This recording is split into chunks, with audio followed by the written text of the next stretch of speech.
Muy bien, estábamos hablando de las empresas familiares y hablábamos del tema de la herencia, ¿no? De la bella herencia. Pero, pero piénsenlo, vamos a poner un supuesto para que vean lo interesante de esto, ¿no? Es, oye, a lo mejor la persona que hizo el negocio le tocó vivir una época tal vez difícil o algo, y era una persona muy proactiva y tuvo momentos de creatividad, de inspiración, y empezó a hacer algo, y de alguna manera hacía conexión con la gente, ese, tenía ese carisma, tenía ese algo que no sé qué, qué sé yo, en habilidad de ventas, de tal suerte de que se podía mover, y empezó a crecer algo, y empezó después a meter a su familia, etcétera, etcétera. Pasan 20 años, 25, toda la gente comprometida, los chavos que tuvieron con él, voy a poner la clásica que vemos en las telenovelas, ¿no? Los chavos que estaban con él, pues no les tocó la vida tan dura como le tocó al señor, y entonces, pues ellos tomaron buenos estudios, tomaron bueno, lugares prestigiosos de estudio, tuvieron alcance de comida de eso al por mayor, etcétera, y les toca a la empresa. ¿Tendrá las mismas energías o tendrá la misma empatía o tendrá la misma manera de hacer los chavos que lo tenía su papá, su mamá, su tío, su tía, como lo llevaba? Muy probablemente no. El truco de la empresa familiar es descubrir la manera de hacerlo y que no haya problema aún en una transición. Y puse la sencilla, pero pueden ser el primo, sobrino, hermano u otra persona que ni siquiera sea familiar el que herede la transición de la empresa. Pero lo que sí es que muchas empresas que sobreviven muchos años y que tienen cierta autonomía o ciertas cosas, cuando hacen la transición, existe un riesgo de que la empresa perezca. Y entonces es lo que usualmente pasa, de que, oye, si la heredan vida, después el pobre señor o señora que estaban ahí todo el rato, ven cómo se va desgraciando todo lo que hicieron en poco tiempo, ¿no?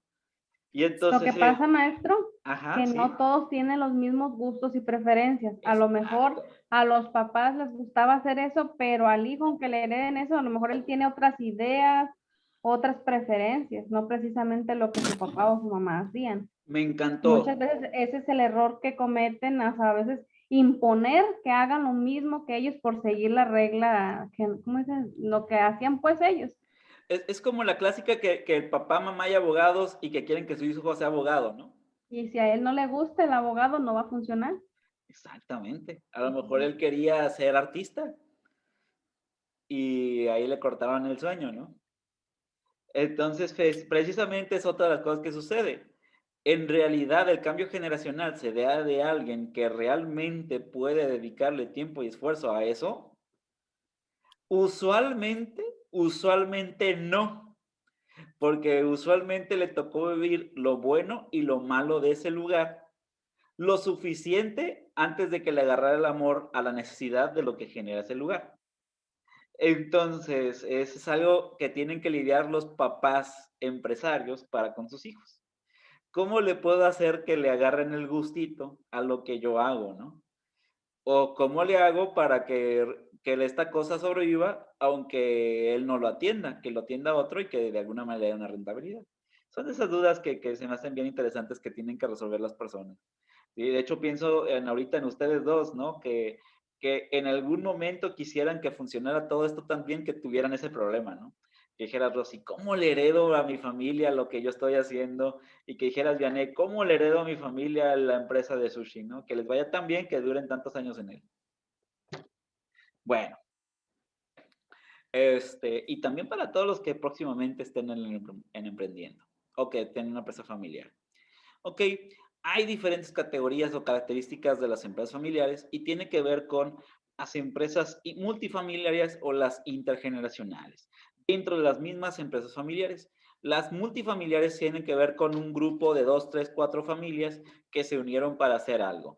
Y las intergeneracionales, justo lo que estamos hablando, ya una empresa de cuatro generaciones de familia, los Carranza. Órale. Entonces ahí se van los Carranza a tener su negocito de tal cosa. Bien, entonces existen estas características, algunas particularidades de las empresas familiares, y quiero recalcar sobre todo las mexicanas, Pues tiene que ver que si nos pensamos específicamente en México, la cosa se vuelve más compleja, ¿no? Creo que todos sabemos las diferencias de la familia mexicana con las familias de otros países. De entrada, alguien de ustedes, bueno, no voy a ser tan específico, pero más bien que sí conocen. ¿Alguien de ustedes conoce alguna familia que no solamente esté la familia nuclear, sino que también haya prácticamente toda un gajo de familia, casi hasta viviendo en el mismo techo? O sea, sé que es mamá, papá, tío, tía, sobrino, sobrina, abuelo, abuela, y todos viviendo casi en el mismo hogar. Yo tengo una amiga que vive así. Una amistad. Se dan cuenta que entonces eso no sucede más que en México, o más que en pocos países parecidos al mexicano. En un modelo europeo o en un modelo europeo de clase alta o en un modelo americano, es mucho más difícil. A la familia nuclear se le llama mamá, papá e hijos, punto. Y los hijos cumplen de edad y normalmente es, bueno, ya va y nos vemos 2 veces al año. Son mucho más desapegados que la empresa familiar mexicana o que las familias mexicanas, dices Indra, ¿no? Dices, en donde está hasta el canario se va, o se lo llevan de viaje, ¿no? Que cada vez que se van de familia o que hacen una fiesta son 35 metidos en una fiesta, ¿sí? ¿Por qué? Porque el valor de la familia en México, ustedes saben que es bastante importante, muy, muy importante. Y yo lo quiero pensar como un valor. Quizás otras personas lo pensarán como un antivalor, pero yo lo veo como un valor. Se me hace padre que puedan tener muchas personas y que todas las personas puedan estar conectadas. Lo que hace en el mundo de la empresa familiar algo más complejo. Imagínense que los 35 trabajan en una sola empresa. La abuela, el abuelo, el tío, los papás, la mamá, los hijos, todos metidos en una empresa. Y todavía viéndoles la cara en la casa. Exactamente, exactamente. Se los pongo de otra manera. Imagínate que de burla que ustedes siempre que tenían a su jefe o a su jefa, que se decía, ahí viene tu tío o tu tía, sea realidad. Que en realidad sea tu tío o tu tía. Y que todos sean familia y que se vean en las noches navideñas cada vez que celebran algo. Qué divertido, ¿no? Tener a tu jefe también en tu casa. Entonces, pues bueno, ahí tiene la situación, ¿no? Véanlo como esa ventaja, ¿no? Todavía lo tengo. Imagínate, si estabas bien, a todo dar. Pero si no estabas tan bien, aún así le tengo que ver después de eso.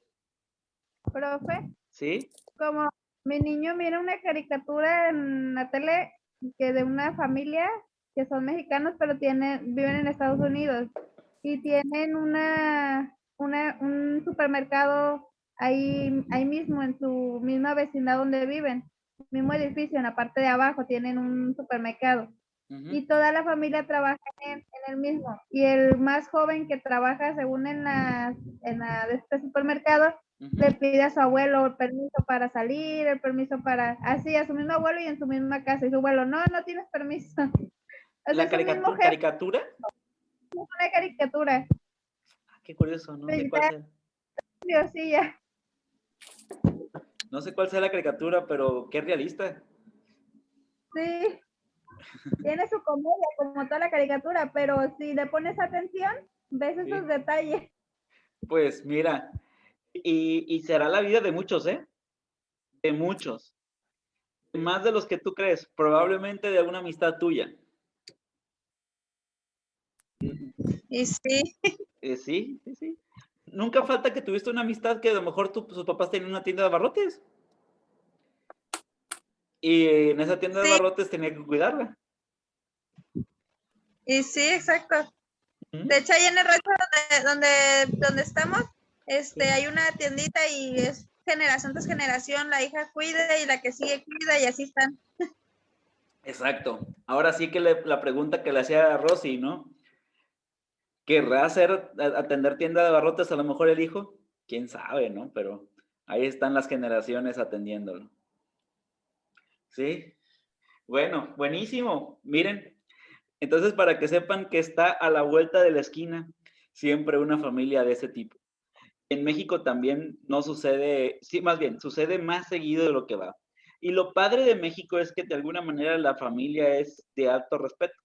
Vaya, es alta probabilidad de que de que no sean tan separados como otros tipos de familias. ¿Qué sucede en las empresas familiares mexicanas o de otro tipo? Pues definitivamente el nepotismo, ¿no? No importa cuánto se esfuerce la persona, los que no son familia, saben que la herencia definitivamente, lo más probable es que vaya a ser una parte de la familia, ¿sí? El enfeudamiento, de alguna manera, es que se puede similar a la parte del feudalismo. El feudalismo era una época anterior a la Edad Media, en donde en el feudalismo nacías en donde nacías literalmente morías. ¿Cómo te explico? Si tú eres el hijo del herrero, probablemente te guste o no, iba a ser herrero. Y ya, no había de otra, ¿sí? Si naciste en una familia de campesinos, ibas a morir campesino. Y ya, o sea, no había de qué preocuparse de, oye, ¿qué quiero estudiar? ¿En dónde me quiero ir? ¿Me quiero preparar? ¿Quiero destacar en tal? No había esa probabilidad. Pero imagínate la capacidad de frustración que existía en ese momento. Además, te agrego que la capacidad de elegir pareja es nuevo. Entonces, ¿qué decisión tenían? Por ejemplo, las mujeres en la época del feudalismo. Pocas, pocas. ¿No era cuando conocían al marido ya en la iglesia? Conocían al marido y en la ¿Verdad? iglesia y ten suerte. Si tienes suerte, a lo mejor era de alguna posición y de alguna manera no te iba económicamente tan mal, pero también a ver cómo era el carácter, etcétera, y era la suerte, ¿no? Y era la parroquia que tenías que cargar. Y te encargabas los niños que Dios quisiera. Ay, Dios mío. Entonces, ¿qué poder de decisión tenías? Ni siquiera el qué comer ese día, ¿no? Entonces, esa es una desventaja de alguna manera de las empresas, de algunas empresas familiares. Tienes poder de decisión en una empresa familiar muy pocas veces, ¿sí? Entonces, piénsenlo. Qué hermoso es tener dudas de hacia dónde ir, porque significa que eres libre. ¿Sí? Piénsalo, o sea, antes no se podía tener esa duda ni siquiera. Entonces, bueno, entonces pues va con eso, ¿no? Y luego también el paternalismo, el que pues definitivamente pues tu familia está ahí, entonces pues obviamente va a haber la parte de que te quieren criar al mismo tiempo de que seas su empleado. Entonces hay mucho paternalismo alrededor de las empresas. Y obviamente se hace una división, los que son familia de los que no lo son. Imagínate en una empresa mediana en donde 10 son familia y 10 no lo son, o 10 son amigos y 10 no lo son, pues va a haber una ruptura increíble, ¿no? Entre los que son amigos y los que no lo son. Muy bien, resistencia al cambio. Es mucho más difícil que la empresa familiar cambie de rumbo que las empresas que no lo son. Porque al final del camino, las que no son familiares es más fácil mandarles en la nueva dirección conforme a los de la familia que van a discutir a lo mejor el beneficio comunal, ¿no? ¿Sí? Manipulación familiar. A veces que la contratación de los profesionales pueden ser poco calificados, que de alguna manera se pueden llevar más por la intuición o que los profesionales de la misma familia, por lo tanto, no siempre van a tener a la persona más preparada en el lugar. Entonces, ¿cómo les puedo explicar que las empresas familiares corren muchos riesgos de quedar estancadas en un mismo sitio? Por eso es muy poco común ver empresas familiares que se vuelven muy, muy, muy grandes y que pues siguen creciendo sin necesidad de hacer algo que se llama gobierno corporativo, que también lo quiero incluir el día de hoy. Muy bien. Y bueno, la idea es cómo hacerse de profesionales, ¿no? ¿Qué fortalezas tiene? Pues porque sí tiene cosas, es que primero, es más difícil, no digo que imposible, pero es más difícil que te roben.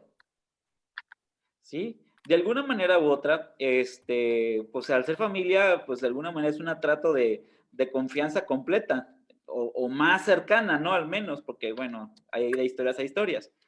Pero bueno, es una más cercana, hay una relación de afecto, existe un mayor compromiso, porque hasta todos saben, el bien común que tiene aquí no es la parte de que, oye, no vaya a ser rico a un extraño. No, aquí no, pues va a ser rico un familiar.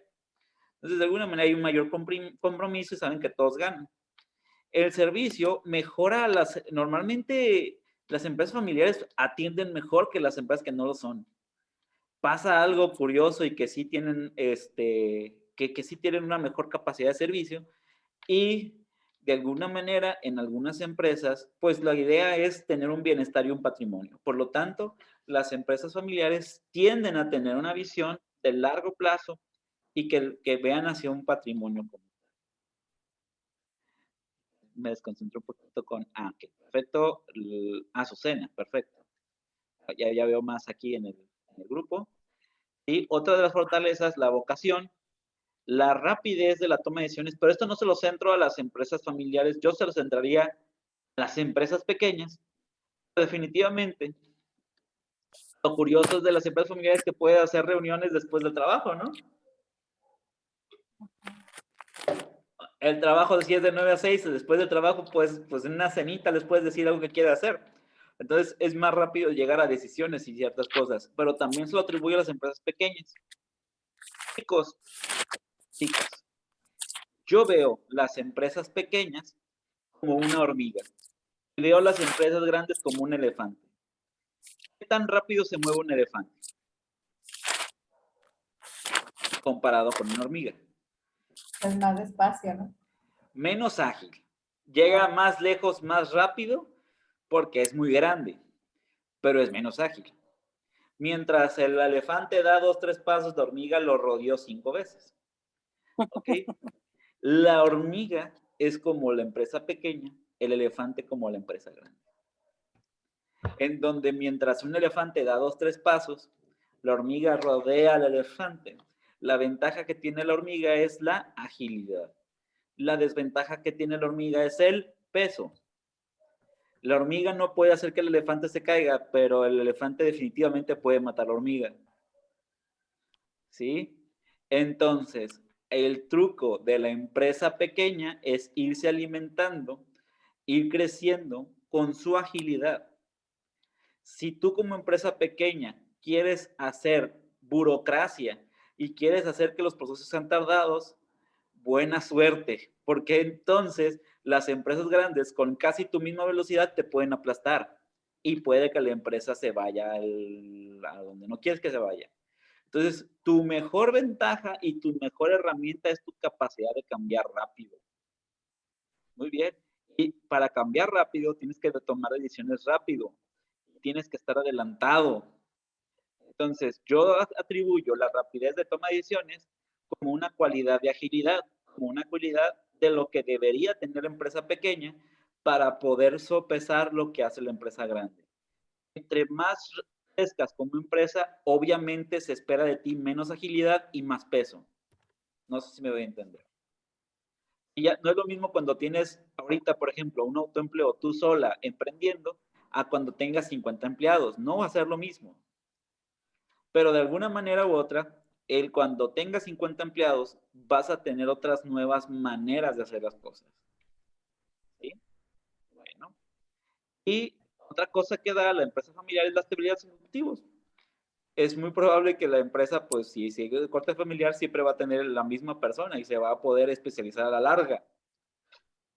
Bueno, dentro de las perspectivas de las empresas familiares, diferentes, ¿sí?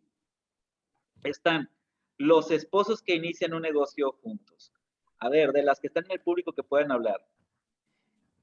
¿Quién tiene pensado como proyecto de vida, como proyecto, hacer una empresa junto con su pareja? Yo, maestro. Yo. Dos yo. Excelente. Yo también, profe. 3 yo. Ok. Y un alto público. ¿Vale? Ok. Perfecto. Entonces, me imagino que están tomando notas no solo de esta materia, sino de otras para poder hacer desarrollos de emprendimiento, ¿no? Y ahí se ponen algunas veces, cuando la vida los permite, los tiempos de ambos se ponen con la libretita en mano para decir, y si hacemos esto y esto y esto y otro, ¿no? Creo que hasta padre, es algo romántico y muy padre decir eso, ¿no? Iniciar un negocio juntos. Solo les pido una cosa. Recuerden 2 cosas. el mundo laboral no es exactamente igual que el mundo sentimental y sepárenlo y tengan la habilidad mental para poderlo separar. Y 2, las cosas por escrito funcionan mejor. Comuníquense y déjenlo por escrito y fírmenlo. Para que no existan después semaforazos. El semaforazo es cuando alguien choca y nadie se hace responsable de lo que chocaron. Es el semaforazo, ¿no? No hay ninguna evidencia de quién fue el culpable ni nada. Entonces, para evitar los semaforazos, para evitar el que yo pensé y que tú pensaste y todo eso, dejen la comunicación clara por escrito. ¿Sí? 2 recomendaciones para eso. De ahí en más, si pueden separar lo que es el trabajo de lo que es la relación, chicos, están en una parte que es hermosa y bellísima. Un negocio después que inician juntos. ¿Vale? Pero no solo es esa. ¿Alguien de aquí pensaba o piensa trabajar con sus hijos en una empresa familiar? Que puede ser que no con esposo o esposa, pero sí con hijos. Y entonces, si la respuesta es sí, esta le voy a dejar sin preguntar. Si la respuesta es sí, pregúntate, ¿tus hijos tienen la vocación de hacer lo que tú haces? Si la respuesta es quién sabe, pues averigua, pregunta con ellos, platica, a ver cómo están y a ver si qué quieren. Si la respuesta es no, pues bueno, tal vez ahorita no, tal vez después sí, o tal vez nunca, pero si es eso, pues bueno, tienen pensado que a lo mejor la empresa familiar no sería y sería una empresa no familiar, que también puede funcionar bastante bien. ¿Sí? Hijos que trabajan con sus hermanos, las empresas de hermanos, algo bien curioso. Igual, misma situación de esposos, depende de que también se lleven con sus hermanos. Lo de los primos, negocios con primos. Este es curioso porque este funciona más como una empresa no familiar que como una empresa familiar. Y la ventaja que tienes es que no los ves diario. Lo usual es que no los veas diario después del trabajo. A menos que sean primos muy unidos o que en alguna circunstancia estén que vivan juntos, lo usual es que no los veas diario. Entonces, de alguna manera, sí puedes tener cierta relación formal de trabajo como lo harías con un desconocido. Entonces, funciona un poquito más como empresa no familiar. Y esta ya, la de los directores no familiares, son empresas que ya no pertenecen al terreno de las empresas familiares. Chicos y chicas, chicos nos siguen por YouTube, chicas que nos están siguiendo por Zoom directamente. Actividad 12 de módulo, la primera del módulo del día de hoy, es ve un mapa conceptual, realiza un mapa conceptual con la parte de las visiones que tiene la empresa desde la familia. Hablábamos de la propiedad, de la dirección, de la participación y del generacional. Fueron las láminas que hablaba acá, miren. Antes de aquí, estas. Esta de negrita, esta, si se fijan, tienen diferentes definiciones. Va sobre esta. Acuérdense que en Moodle siempre encuentran 5 actividades, pero de esas 5 actividades yo elijo las mejores 3. ¿Muy bien? Porque las que tienen más que ver con el tema, más que pueden desarrollar, etcétera, etcétera, etcétera. Esta es la actividad número 12, significa que sería de esa semana 3, sería la número 2, creo. Aparece en su muro. ¿Muy bien? ¿Dudas hasta el momento? ¿Ansiedades, comentarios, sugerencias? No. Profe, Uh-huh. ¿qué es lo que, más o menos, qué es lo que quiere en esta actividad? Mapa conceptual de decir, por ejemplo, concepto de empresa familiar a través de la propiedad. Ya ves que hay 4 conceptos, tú agarras y haces tu mapa conceptual de uno de los 4. El de dirección, eliges de los 3, 4 que hay ahí, eliges el tuyo. El de grado de participación, eliges uno ahí. Y relevo generacional, eliges otro. Y lo pones en un esquemita, por ejemplo, donde se ven una sola imagen, etc. ¿Sí? Como si se hace un acordeón, pero si te fijas, yo en cada uno de estos te presento 3 opciones en PowerPoint, pero si tú vas al PDF hay 5 opciones. Entonces de esos eliges cuál te gusta más y lo pones en tu mapa conceptual. ¿Vale? Solo de uno vamos a hacer un mapa conceptual o uno de cada uno. Eso, el uno de cada uno. Uno de propiedad, uno de dirección, uno de grado y uno de relevo. O sea, no un mapa conceptual, un concepto de propiedad, un concepto de dirección, etc. En realidad es un mapa conceptual con las 4 visiones. Haces solamente el mapa conceptual y pones propiedad y lo que tú entendiste o la definición que tú hayas entendido, luego le pones O la otro definición que cuadrito, más te gustó de dirección. las que ves Ajá. ahí, o las resumes o algo. Dirección y luego le puedes poner como una llavecita y pones tu definición, Eso. luego grado de participación y así. Exactamente así. Exactamente. Ajá, muy bien. Muy bien. Ok, les comentaba, la empresa familiar puede tener una transición. No necesariamente, la idea de la empresa familiar es poder en el día del mañana convertirse en una empresa que tenga gobierno corporativo. Esta es una subdivisión de la planeación estratégica que en algún momento ya la vieron, ¿sí? Y la planeación estratégica lo que te decía era hacia dónde va, ¿no? Cómo hacer la misión, la visión. Ya vieron los dos grupos vieron eso, ¿no? La planeación estratégica en algún momento, ¿sí? Entonces era de cómo hacer la misión, cómo hacer la visión, etcétera. Y el gobierno corporativo lo que hace es empezar a hacer que la empresa la manejen gente además de la misma familia.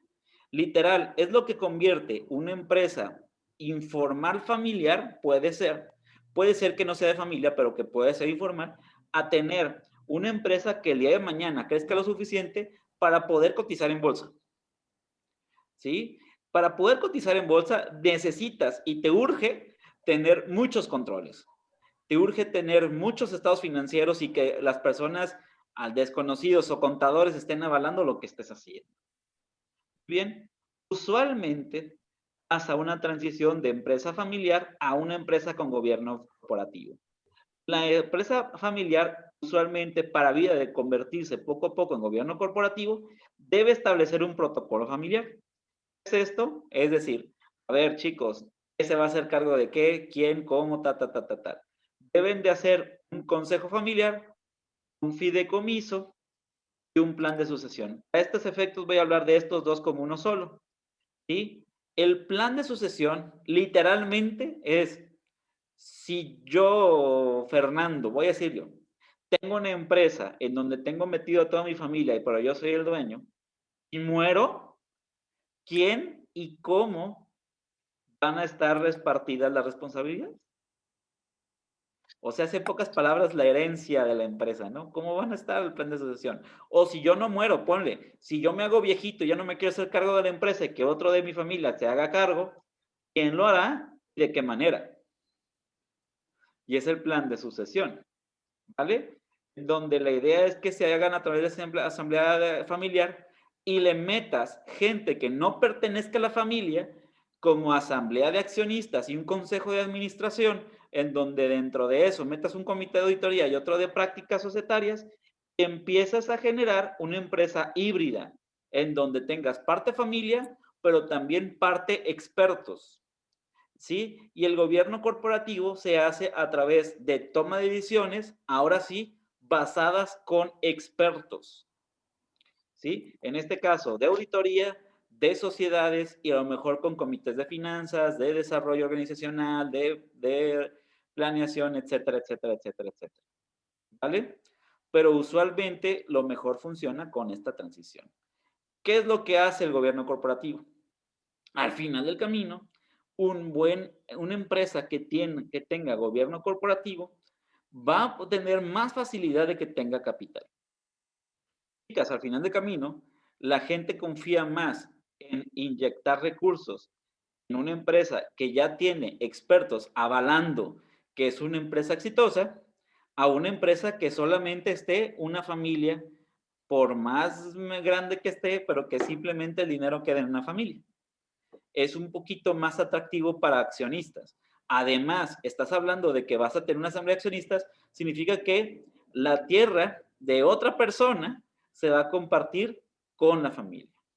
Es en el momento, por ejemplo, pensemos en Lourdes, ¿no? Hace ratito estaba diciendo, quería tener su propio negocio, había pensado con su familia, de repente quiere inversión porque en su familia no tienen tanto dinero y de repente llega una persona, un desconocido, y dice, dame tanto de tu empresa por un capital que yo tengo. En este momento crece muchísimo más rápido Lourdes, ¿no? Sí, profe, pero yo quiero, bueno, la familia no, porque van a ser puros enfermeros y enfermeras. Y pues la familia no, nadie estudió. Pero ponle la parte de arriba en accionista. Ajá. Yo entiendo que los enfermeros son tus empleados, ponle. Pero yo estoy hablando, por ejemplo, imagínate que le va muy bien a eso. Usualmente lo que pasaría es que pues meterías a alguien de los de ahí que te echara la mano, de tu familia, etcétera. Pero de repente lo que yo te digo, ¿sabes qué? Quieres hacer crecer más rápido tu negocio, probablemente que haya personas que no son tu familia, que sepan inyectarle, que sepan ver qué onda con la administración, etcétera, etcétera, que te ayuden a despegar más rápido. Pues sí. Entonces, imagínate que eso es una de las opciones. Gobierno corporativo es meter gente experta y también meter inversión externa para poder hacer crecer la empresa más rápido. ¿Sí? Claro. Si no se limita al uso de la familia y a ver qué tanto vende para ver cómo hacerlo. Y se puede llegar a estancar una compañía. Muy bien. Thank you. Definitivamente el gobierno corporativo es una estrategia de crecimiento para las empresas familiares y también le da sostenibilidad porque les digo, no solamente le inyectas dinero, sino know-how, sino conocimiento de la gente que son expertos. ¿Sí? Entonces se generan muchas cosas. La vida de existir gobierno corporativo, tienen que existir estas 4 cosas. ¿Sí? En este caso, Alma, bueno, no, general. En este caso, chicas, si se dan cuenta, hablamos de cosas que son relativamente a la confianza, ¿no? Es, para existir gobierno corporativo, la empresa familiar debe tener transparencia. ¿Qué significa transparencia? Que no estén truqueados los números, ¿no? Que de alguna manera no estén robando y que no hagan cosas así como demasiado egoístas como para consigo mismo, con la empresa, y que realmente sea una empresa transparente. Si hablamos de la transparencia, la rendición de cuentas se da por añadidura, ¿no? Oye, tú quieres una empresa que todo el mundo sepa su estado de resultados y todo y cómo se está moviendo, porque quieres de alguna manera que haya dinero por parte de afuera, al mismo tiempo tendrás que hacer rendición de cuentas. ¿Sí? Ok, antes de pasar a los siguientes 2, quiero usar el ejemplo. Imagínate a Azucena, Indra tiene una empresa familiar, ¿sí? Y esa empresa familiar, de alguna manera, pues ahí está, ¿no? Y tú eres una persona que no es su familia. Y te dice Indra, oye, fíjate que dame 150,000 pesos. Tú tuvieras exactamente 150,000 pesos en tu banco. Te dice, dame 150,000 pesos porque, pues, para hacer crecer el negocio, etcétera, etcétera, etcétera. ¿Sí? Y simplemente te lo dice de amigas. ¿Me das 150,000 pesos? ¿Tú le darías 150,000 pesos? No, maestro. ¿Pero por qué? Porque, bueno, si hubiera un papel firmado en donde dijera que era una sociedad o X cosa, un préstamo, sí, pero dárselo así, no. Tiene un papel firmando donde dice que se llama Indra Corp. ¿Le das esos 150,000 pesos así? No. ¿Por qué no? Porque no hay una responsiva, maestro. Ok. Busca responsiva. Va. Entonces, si te das cuenta, Azucena, es justo lo que piden los inversores. Dime, ok, ¿quieres 150,000 pesos una? ¿Qué gano yo? Yo no te conozco lo suficiente, o qué pasa para que mis 150,000, pues al menos si yo le quiero dar aquí, quiero que sean 160,000 el día de mañana. ¿Cómo me vas a garantizar que tenga 160,000 en vez de 150,000? Es como lo que literal piden los bancos. Justo Luz, si se hubiera dado cuenta, estoy utilizando sus diapositivas de Bancomer. ¿Sí? Entonces, estoy utilizando diapositivas que están en Bancomer, por cierto. El punto es que de alguna manera tú pides un interés cuando quieres hacer este tipo de cosas porque ni siquiera conoces y como que tan de buena fe no hacemos las cosas, ¿no? Rendición de cuentas. Entonces, al mismo tiempo, para que una empresa pueda ser avalada por un extraño y que de alguna manera le pueda dar un crédito, etcétera, etcétera, pues también tiene que haber situaciones de responsabilidad corporativa. Azucena seguramente no le daría 150,000 pesos a cualquier parte si no existen los derechos asegurados de esto, ¿no? De que de alguna manera tu inversión se asegura y que de alguna manera tu inversión tenga una responsabilidad social, por así decirlo. Por ejemplo, yo te digo, ¿sabes qué? Azucena, dame 150,000 pesos porque yo tengo un manejo de trata de blancas en no sé dónde, Ay, profe. y mañana te doy 170,000. ¿Lo harías? No, Probablemente, gracias a Dios no. no, maestro, Estamos en porque grabación no, y espero que siempre la respuesta sea no. Pero, ya es meterse en cosas ilegales, maestro. exactamente, porque estamos hablando de un dinero legal. Entonces, en el momento en que se establezcan situaciones que no estén dentro de la legalidad, no estás cumpliendo con la responsabilidad corporativa, ¿sí? Entonces, parte de algo interesante tiene que ver con el dinero, cómo se maneje responsablemente. Y la responsabilidad corporativa también tiene que ver con cómo pienso por una mejor sociedad, ¿sí? Hay dinero bien habido y hay dinero mal habido. Muy bien. Y por último, la equidad. La equidad tiene que ver un poquito hasta con la responsabilidad corporativa. Estamos en la época que más exigimos equidad, ¿sí? Hablamos de equidad no solo de género, sino equidad en todos los sentidos, en todos los momentos y con todas las personas. Si vemos, imagínense que yo les quiero hacer un trato, oye, dame 50,000 pesos y el día de mañana, de esos 50,000 pesos que tú le pongas, te voy a dar un peso y yo me voy a quedar con 49,999. ¿Pero por qué? Porque sí. Ah, bueno, entonces significa que ni siquiera existe ningún trato equitativo, ¿no? Entonces, pues de loco le vas a entrar en algo en donde tú no le ganes. Debe existir un trato en donde todas las partes ganen y que exista una parte equitativa. Entonces, en pocas palabras, un gobierno corporativo tiene que ver con una situación de establecimiento y con una situación de formalidad que hace que todo el mundo le quiera entrar y que de alguna manera se transforma de una empresa informal a una empresa formal.